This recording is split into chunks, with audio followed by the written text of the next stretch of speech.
Hello, welcome back to the reading of the poem of the Man God, written by Maria Valtorta, Volume 2, Chapter 232, Parable of the Lost Sheep.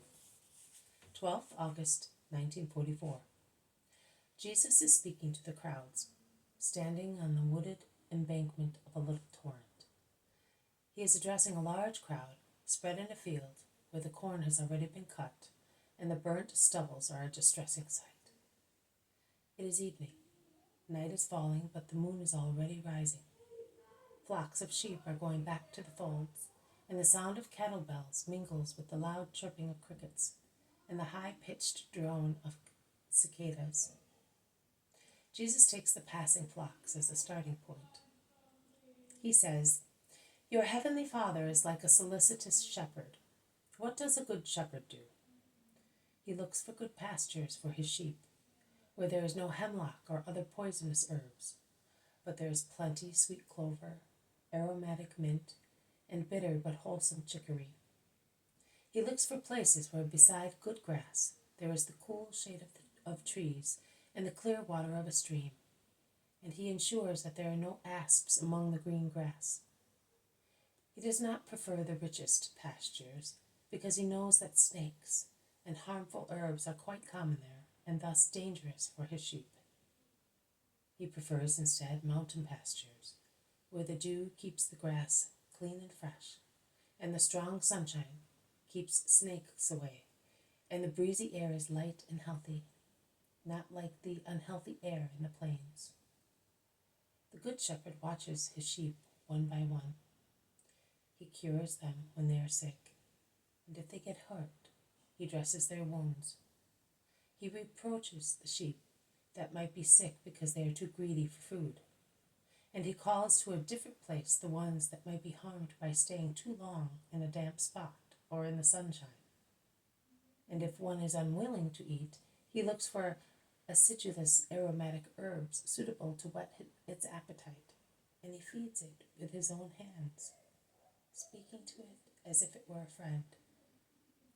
That is what the good Father who is in heaven does with his children wandering on the earth.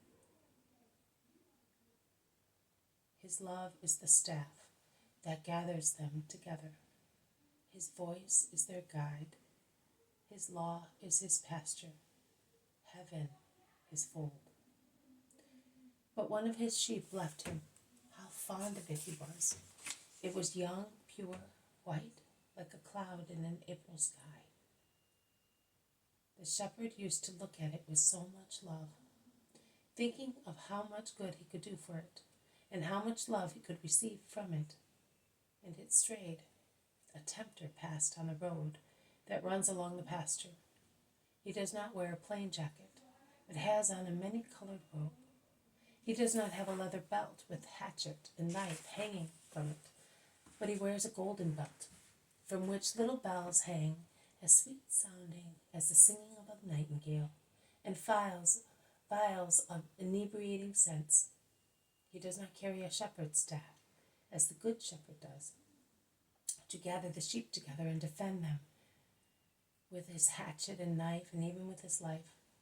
But the tempter, who is passing by, is holding in his hands a thurible sparkling with gems, and from it smoke rises, which is stench and scent at the same time, and it bewilders as the sparkling of the fake jewels dazzles.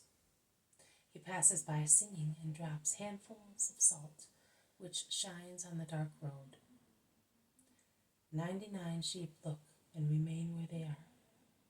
The 100th, the youngest and dearest one, makes a leap and disappears behind the tempter. The shepherd calls it, but it does not come back. It runs faster than the wind to join the tempter who has just gone by, and to sustain itself while running it tastes some of the salt, which as soon as it is swallowed causes a strange burning frenzy, so that the poor sheep craves for cool water in the deep green shades of forests. And following the tempter it goes into the forest, and it climbs and descends and falls once, twice, 3 times, and each time it feels round its neck the slimy embrace of reptiles. and being thirsty it drinks foul water, and when it is hungry it eats herbs, shining with revolting slobber.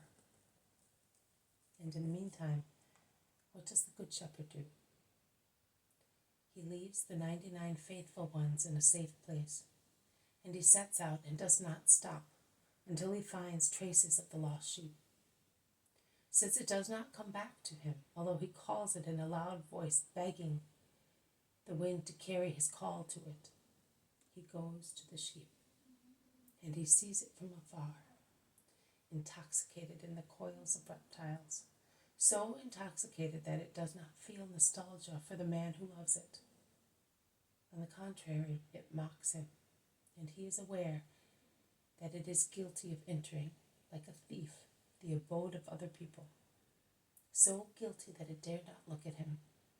And yet, the Good Shepherd does not become tired, and he goes on looking for it all the time, following its traces and weeping when he loses them. Strips of fleece, traces of its soul, traces of blood, various crimes, filth, proofs of its lust. But he goes on and reaches it. Ah, I found you, my beloved one. I reached you at last. How far have I walked for you to take you back to the fold? Do not bend your dejected head. Your skin is buried. Your sin is buried in my heart. Nobody will know about it except me. And I love you. I will defend you from the criticism of other people. I will shield you with my body to protect you against the stones of accusers. Come, are you wounded? Oh, let me see your wounds. I know them, but I want you to show them to me with the confidence you had when you were pure. And you looked at me, your shepherd, and your God, with innocent eyes. There they are. They have all the same name. How deep they are. Who inflicted these very deep ones in the depth of your heart? It was the tempter, I know. It is he who has neither staff nor hatchet, but he strikes more deeply with his poisonous bite, and after him the false jewels of his thurible strike, the ones that seduced you by sparkling, and they were hellish sulfur brought to daylight to burn your heart. Look how many wounds, how much torn fleece, how much blood, how much bramble. Oh, my poor little disappointed soul. But tell me, if I forgive you, will you still love me? Tell me, if I stretch out my arms to you, will you come to them? Tell me, do you thirst for good love? Well, come and be born again. Come back to the holy pastures. Weep. Your tears and mine will wash the traces of your sin, and in order to nourish you, because you are worn out by the evil which has burnt you, I open my chest and my veins, and I say to you, feed on them and live. Come here, that I may take you in my arms. We will walk faster to the safe holy pastures. You will forget everything of this miserable hour, and your 99 good sisters will rejoice at your return. Because I tell you, my little lost sheep, which I have looked for, coming from far away, and I reached and saved, I tell you, there is more rejoicing among the good for one who is lost and has been found, than for 99 just who never left the fold. Jesus has never turned round to look at the road behind him, and on which Mary of Magdala has arrived in the dim light of the evening. She is most elegant, but at least she is dressed, and she is wearing a dark veil, which conceals her features and figure. But when Jesus continues his speech from the words, "I found you, my beloved one," Mary hides her hands under her veil and weeps softly and continuously. People cannot see her because she is on this side of the embankment, which runs along the road. Only the moon, now high in the sky, and Jesus' spirit can see her.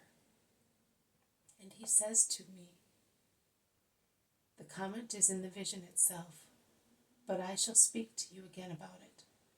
Rest now, because it is time. I bless you, my faithful Mary." This has been a reading from the Poem of the Man God, written by Maria Valtorta, Volume 2, Chapter 232, Parable of the Lost Sheep. Thank you for listening. I will see you tomorrow. God bless you.